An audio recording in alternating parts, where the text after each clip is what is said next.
Good evening, friends. We are so excited to have you once again here at Wiley University as we commemorate this month of October by way of preparing to vote. This evening, we have an incredible facilitator who's going to give us a reason as to why we as a community should get out and vote in this upcoming election. I want to just quickly bring on some of our students who are here. Students, if you all don't just mind waving, we're glad to have them who are in the conference room, but grateful for those who are watching online and those who are participating virtually. If you all are either here online or if you are in person, just let us know that you're here by dropping in the chat where you are, as well as if you have questions, comments, or concerns, let us know that in the chat function as well. We'll be happy to make sure that your questions as well as your comments are shared. This evening, again, we are so incredibly blessed to welcome a scholar, a preacher, and someone who knows what it means in terms of the power of our vote. This evening, we will have the Reverend Dr. Willie Dwayne Francois III, who is the senior pastor of the Fountain Baptist Church in Summit, New Jersey, as our facilitator. Dr. Francois is a Phi Beta Kappa graduate of Morehouse College, where he earned a Bachelor of Arts in History and Religion. There, he was named a ranking scholar in both departments. While at Morehouse, he was named a 2009 Martin Luther King Jr. Scholar. He received a Master of Divinity from Harvard University Divinity School, where he also received the Hopkins Shareholders Award, which is the school's highest academic recognition. He also served as the class of 2012 commencement speaker. In 2020, Dr. Francois earned the Doctor of Ministry degree from Emory University. It was there where he researched the idea of the intersection of anti-racism, theology, and anti-incarceration policy advocacy. So we have someone here who was well equipped not only to share with our community, but is well able to give us what we need by way of a word. We're going to offer a prayer now and ask God to lead us as we go through this time of gathering, and we look forward to bringing on Dr. Francois. Let us pray. God, we thank you for this magnificent day, for your grace and your mercy, for allowing us to be in this space. Grateful, God, for Wiley University, for the opportunity to have this conversation. We ask, God, that you will bless our president, Herman J. Felton Jr., dear God, and all of those who make our great university even greater. Bless now what our eyes will see, our ears will hear, most of all, what our hearts will feel. In Jesus' name, amen. Well, let us now hear from Dr. Francois. Dr. Francois, we are so excited to have you on, my brother. How you feeling this evening? Doing well, my brother. How about you? I'm excited, man. So excited. If I didn't share this earlier, but I had the opportunity to witness Dr. Francois last week in a revival. And if you have not seen, please go back and watch Wheeler Avenue. Last week, he was in revival in celebration of Dr. Cosby's 20th pastoral anniversary. By far, one of the best sermons I've heard in my life on this idea of where our strength comes from. So I ask that you all would hear from him this evening. If you have not yet shared in your group chats, your family chats, your church chats, that Dr. Francois is here with us, please do so now. Social media, we're so excited. Dr. Francois, we're in your hands. Thank you so much, Dean Duffy. You are generous in word and indeed to the entire Wiley family. It is a gift to share with such a legendary institution, one that means not just so much to the Black imagination, but one that means so much to American history, and to the leadership of Wiley and those who are wise enough to know you need a dean like dean of chapel like the one you have, and definitely to the students that make the school as powerful as it is. So tonight I have been tasked with thinking about the rationale, the motivations for voting, or my own particular motivations for voting. And as a pastor, as a theologian, I thought it was important for me to frame my commitments to inviting folk into the democratic process through voting by talking about voting as a political sacrament, right? And I'll say a bit more about what I mean explicitly about a political sacrament. But next slide. When I think about the project of democracy, and really the project of democracy as an opportunity for nations to be pushed, nations to be corrected by its citizenry, which I think is foundational for what it means to live in a country like ours, in spite of the ways that those who have leadership and those who shepherd this country often belie the power of the people. I'm reminded of the words of James Baldwin that says words like freedom, justice, democracy are not common concepts. On the contrary, they are rare. People are not born knowing what these mean. And then I think of the words of Reinhold Niebuhr in the next slide, where Reinhold Niebuhr says, our capacity for justice makes democracy possible, but it's our inclination for injustice that makes democracy necessary.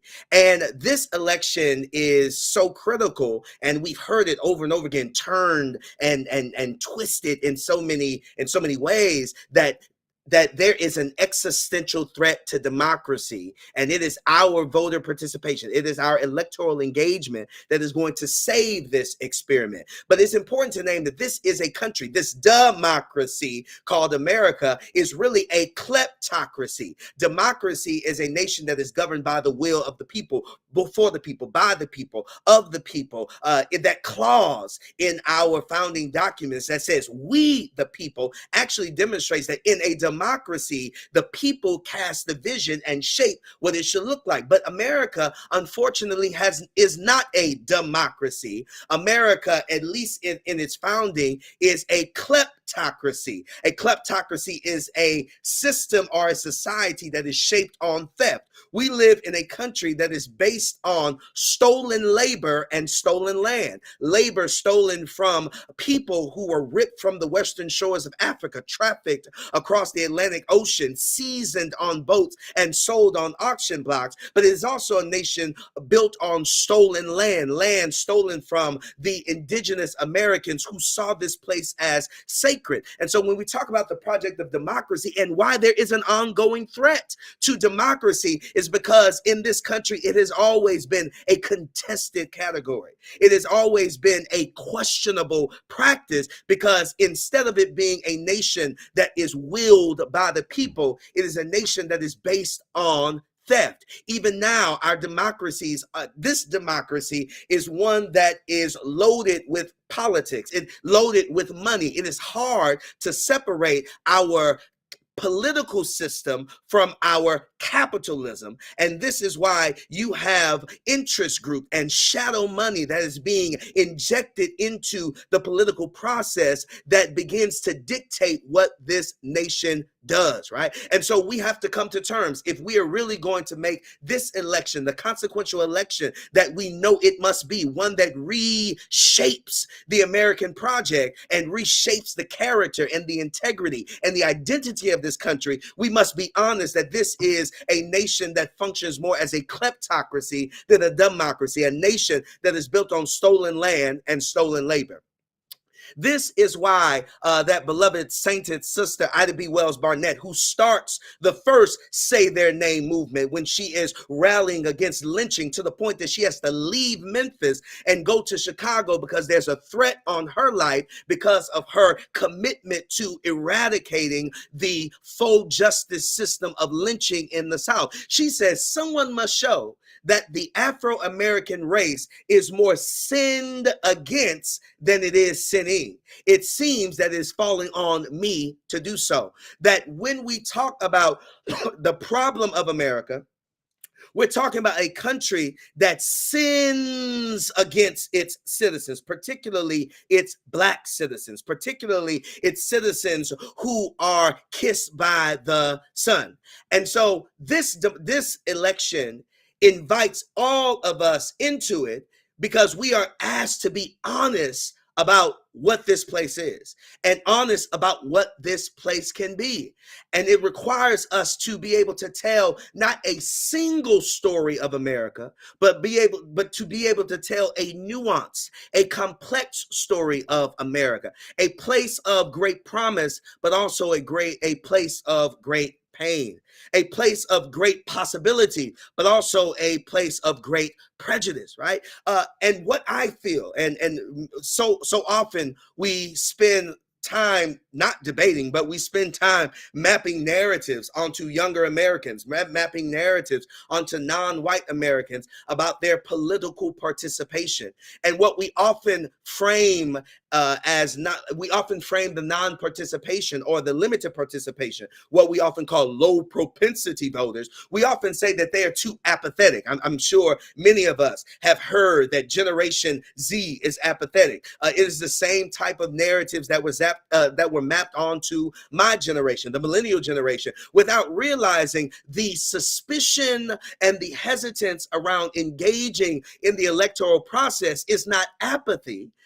It is not a form of political laziness, but what I have often called political grief or democratic grief. That many of us have questions about whether or not we're going to engage the electoral process. And it is not apathy. It is not a sense of blah. It is not a laissez-faire sort of engagement with the process, but it is a form of grief. It is a feeling that we have been abandoned by a system that has made promises to us, a system that previous generations told us will work if we only followed a certain handful of rules. And what we have seen over and over again is that the things that we know will make America actually great the first time, because it's hard to make a country great again when it's never been good the first time. If America wants to be great the first time, it must figure out how to be morally good. And the way it becomes morally good is by ceasing and desisting its way of causing sins against those who are trapped at the bottom of the nation's political hierarchy. Democratic grief is what I have been holding on to. Democratic grief is what I've been trying to heal through. And I think when we talk about why there are these projections that a number of Black men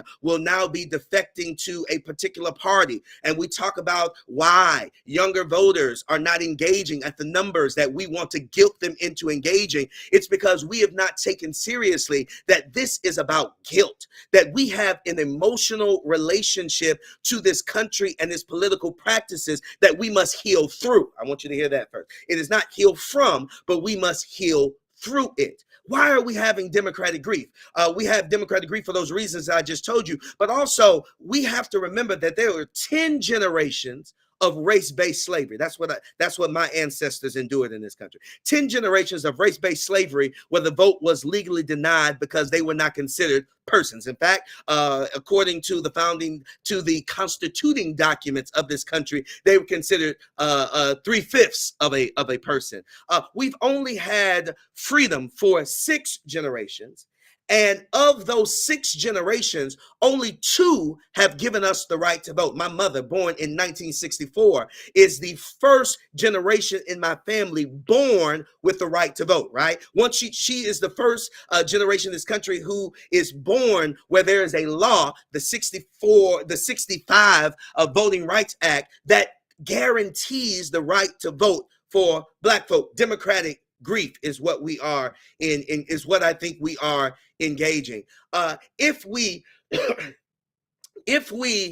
in some way were able to freeze white wealth, next slide, freeze white wealth by some cosmic interruption, if white people, who are not the problem, but it's whiteness and white supremacy and capitalism that's the problem. So I do want to make that distinction, that white people are not the problem, but it's the systems that support and ally with whiteness that are the problem. But if for some reason we were able to freeze white wealth today and white people earned no more money and Black people continue to work, save, invest, start businesses, all the ways, buy homes, all the ways that we build wealth.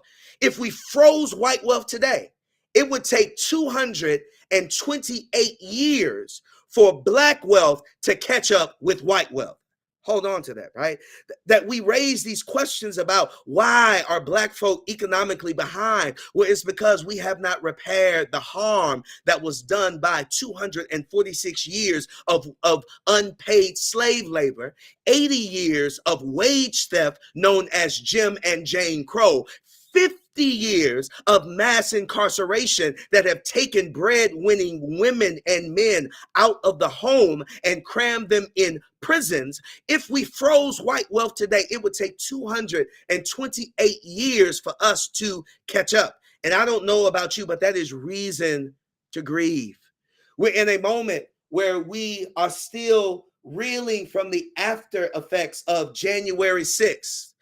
A moment that was a confluence of both waste of white supremacy, white nationalism, and also a form of Christianity. Some may call it white Christian nationalism, however we want to define it. Next slide. What we know is that January 6th, this system of voting, this electoral system was compromised because a third of the country refused to accept the will of the people.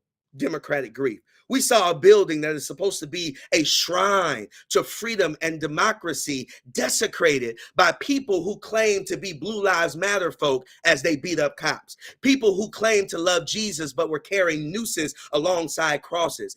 People who claim to be invested in the democratic process but were saying, let's kill the vice president and the speaker of the House. Democratic grief. We see over and over again the way COVID has disrupted lives. Many of you had your lives disrupted in some way by COVID. All of you had your life disrupted in some way by COVID.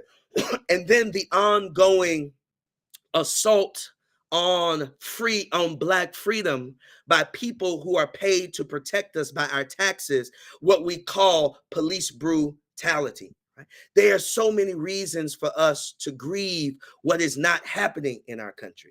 Democratic grief is an acute feeling of despair and pessimism related to the conditions of public life, governance, and personal well-being.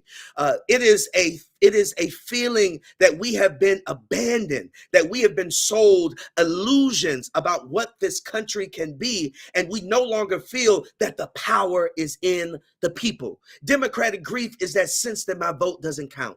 Democratic grief is that sense of why should I do it?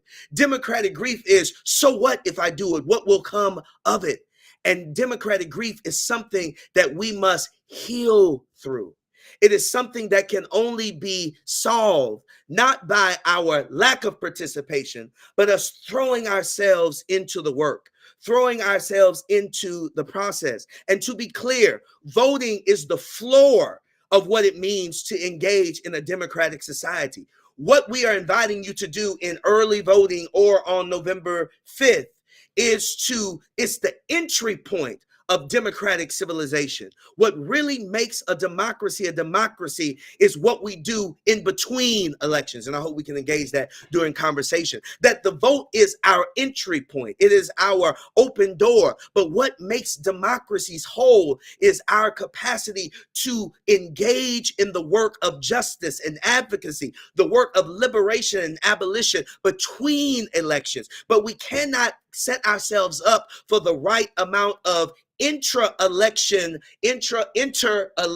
engagement if we are not willing to engage on the forefront, right? How do we have to allow ourselves the space to heal from what this country has done to us and what it has done to our ancestors by engaging it, believing that there is something we have to offer that can fundamentally shape what our country feels like at election moment and in between elections. There is a book entitled How Democracies Die. And I won't spend too much time talking about this because we can actually catch that later on. But democracies die when people, freedom-loving, justice-seeking, conscious people decide to allow the game to be played without them. Currently, we are witnessing two systems, but particularly one that is making sure that they are rewriting the rules. Every time that there are new election laws that tell you, like in Georgia, where you cannot pass out water in an election line. In places like Texas, where you have to demonstrate certain types of identification before you can vote. That is them rewriting the rules. When you have a system that is now stacking the judges bench to the point that now we can predict the decisions that judges will make based on the people who appointed them. When the judges are no longer able to call balls and strikes like referees, our democracy is dying. When you have a next slide, when you have a candidate, a leading candidate for the presidency that says on day one, he's going to be a dictator and is going to use the Justice Department to go after his political opponents that he has framed as political enemies, democracy is dying. We are seeing the capturing of our courts. We are seeing the sidelining of the other side, and we are seeing legislatures across the country that are trying to rewrite the rules. The week after the 2020 election, 440 bills were introduced in 48 states that were intended to limit the number of Black people who can vote. And that is reason to grieve. But the way we counter that grief, the way we begin to heal from that grief, is accepting the fact that we are the ones that we have been waiting for. This election is not just one where we're voting for president and vice president, and those roles are important, but there are 11 governors that are up for election this year. There are 35 U.S. senators up for election this year. Next slide. There are 435 U.S. House seats.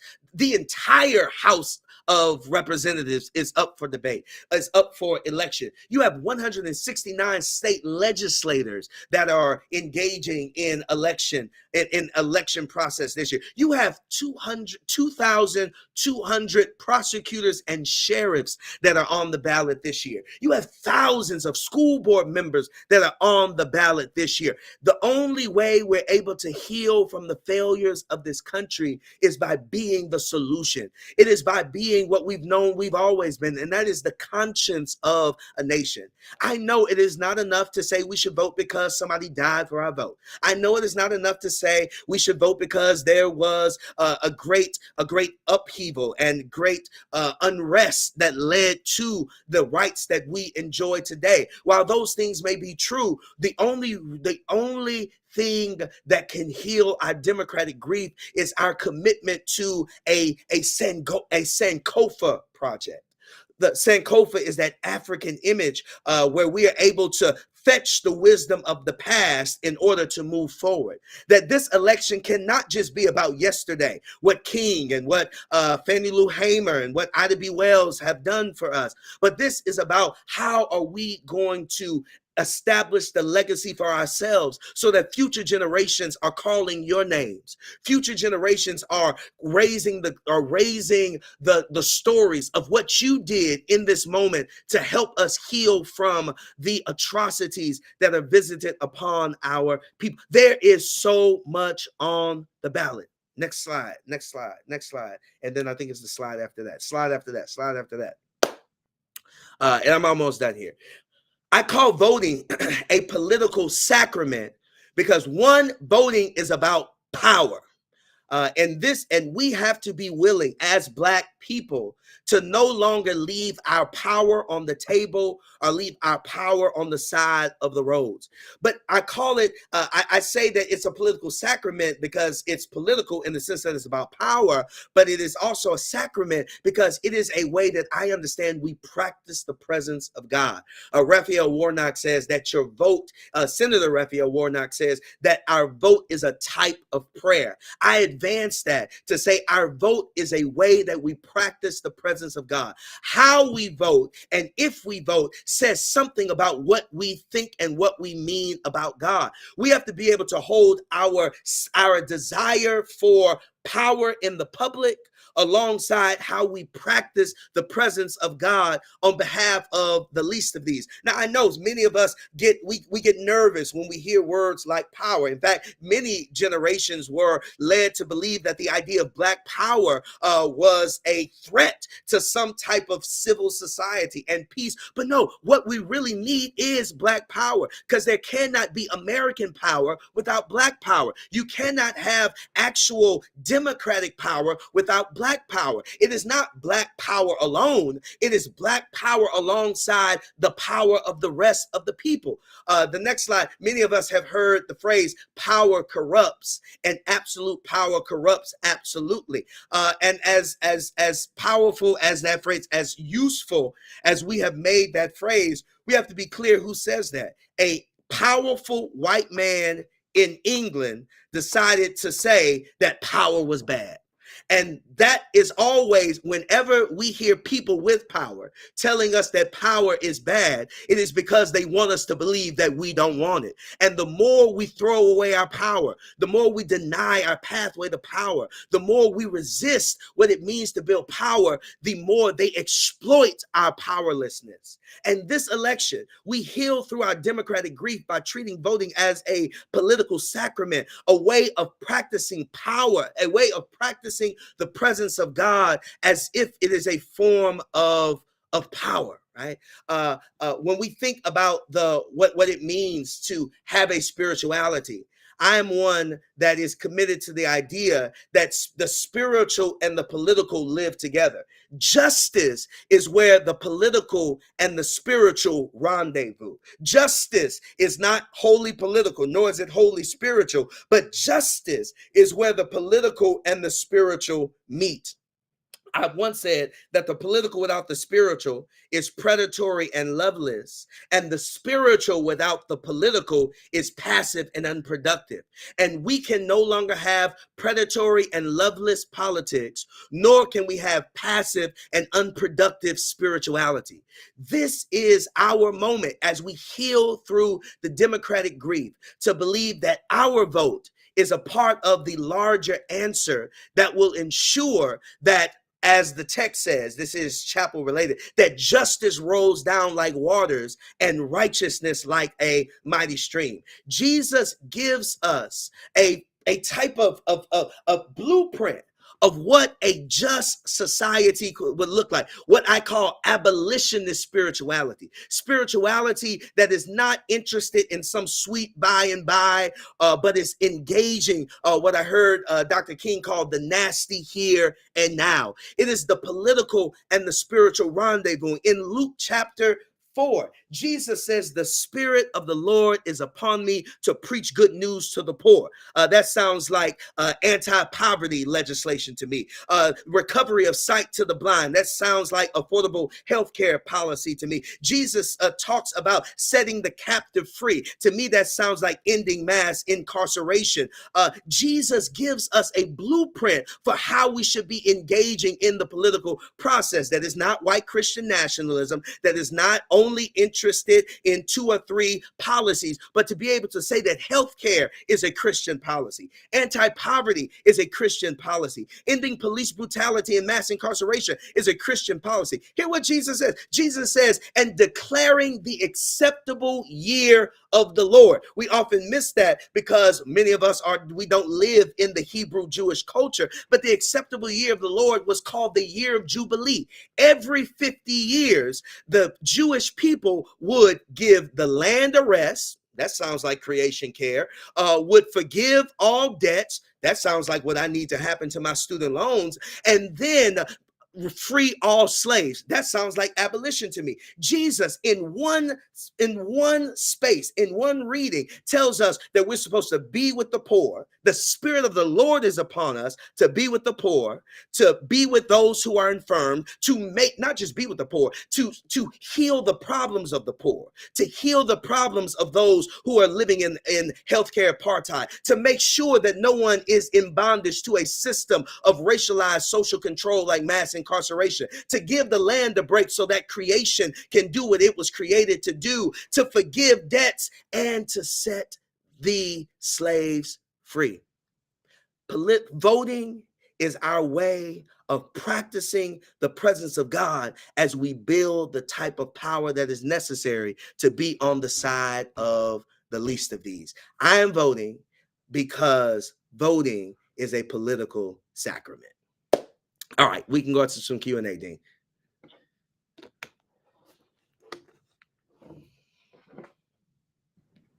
Doctor, this was incredibly rich. I've written a page full of notes, and I think as I was going over to the conference room to talk to the students for a moment, that I'm holding most dear this idea of what does it mean to hear and be a part of the nasty here and now.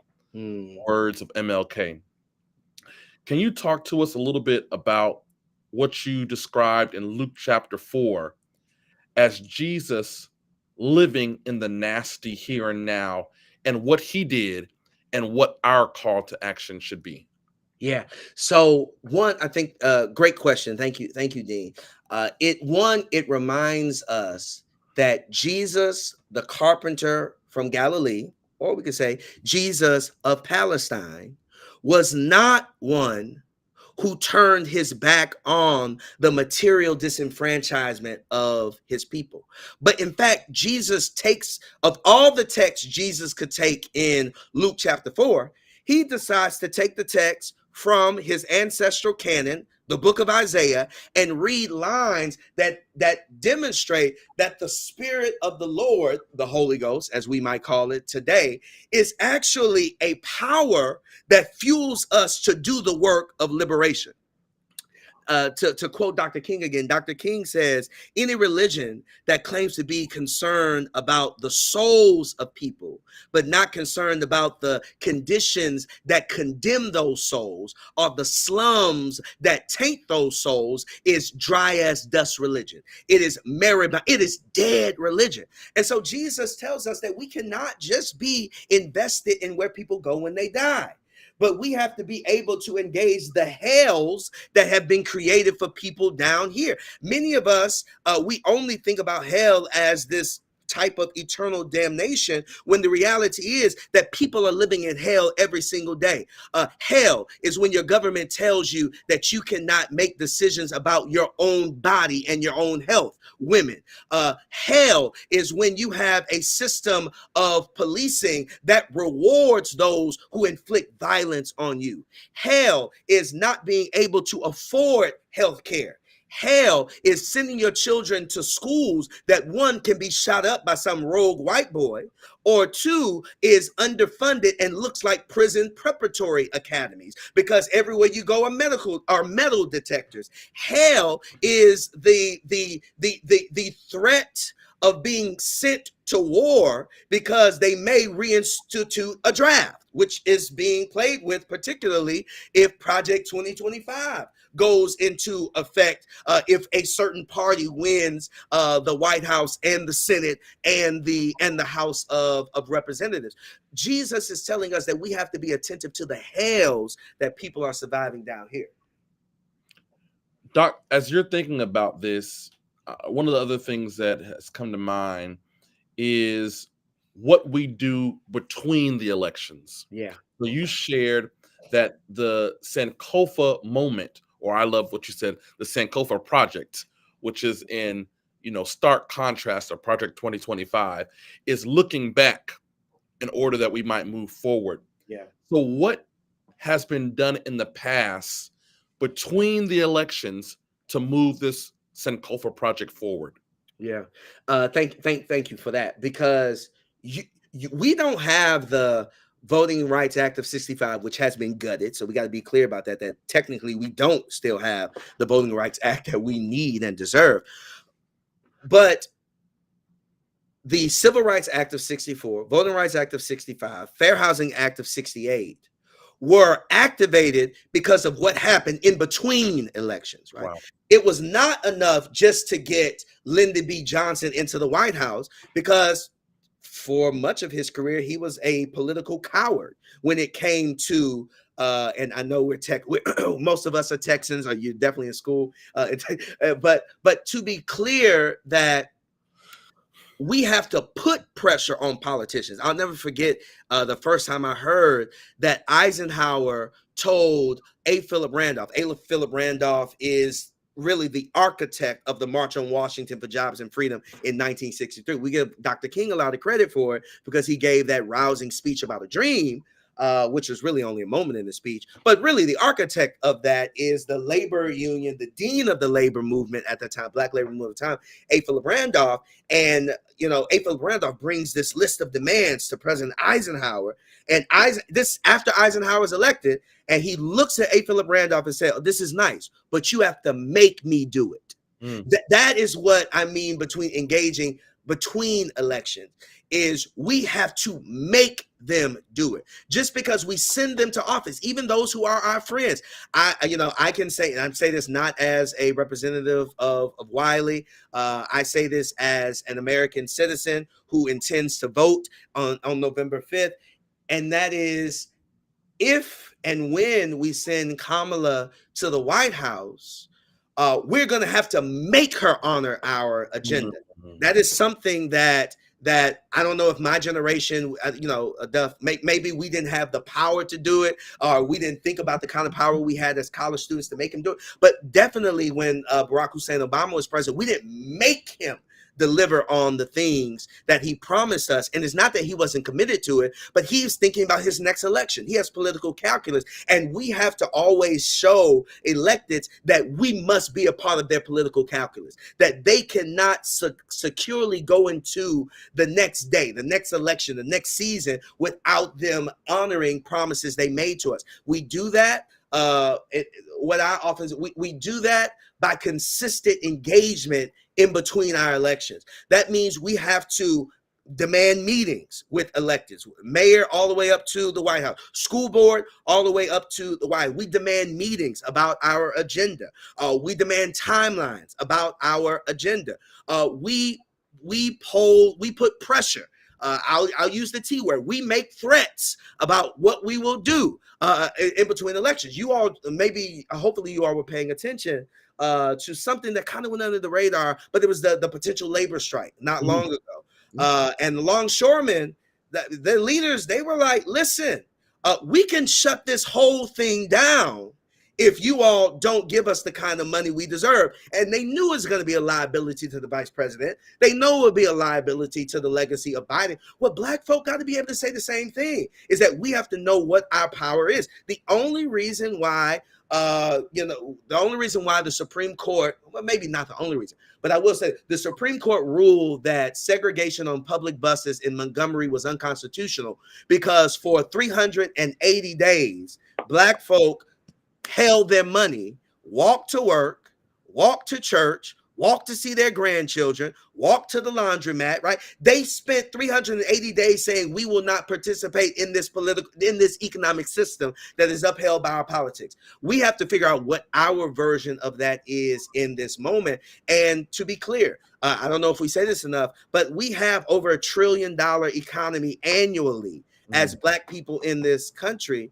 Which suggests that if we decide to use our money as political leverage, the capitalism that depends on the Black dollar will be completely fractured. And I'm talking about when so many Black people are still working class and poor, the Black dollar still has that kind of power. Man, just imagine if we get what they deserve, which is why they won't give us what we deserve in terms of repairing the harm of 246 years of slavery.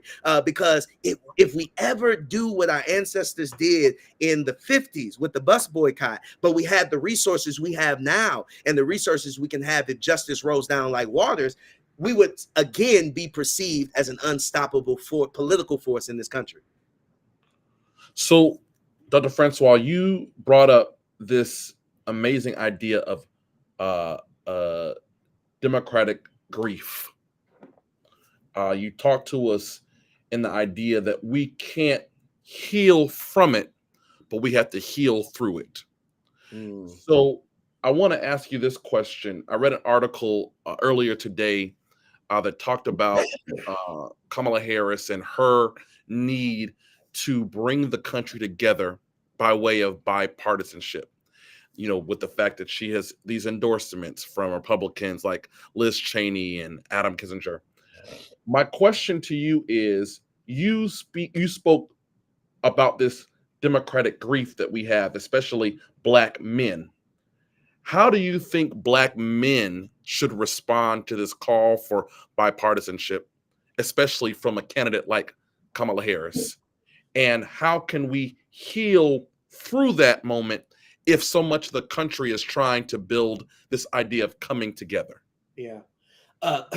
So one, I believe that if the narrative is true, and I'm not sure it is, but if the narrative is true that 20+% of black men are getting ready to vote for Donald Trump, that means we already have a sense of non-partisan. We're not partisan committed at Mm, all. So, like, that's number one, is to acknowledge the fact that black folk don't belong to the Democratic Party, and black men surely don't belong to Donald Trump, and whatever black women will be voting for him, or potentially voting for him as well. Is one, I think we need to be clear that black folk don't owe the Democratic Party our vote, mm, nor do we owe the Republican Party an opportunity to win our vote.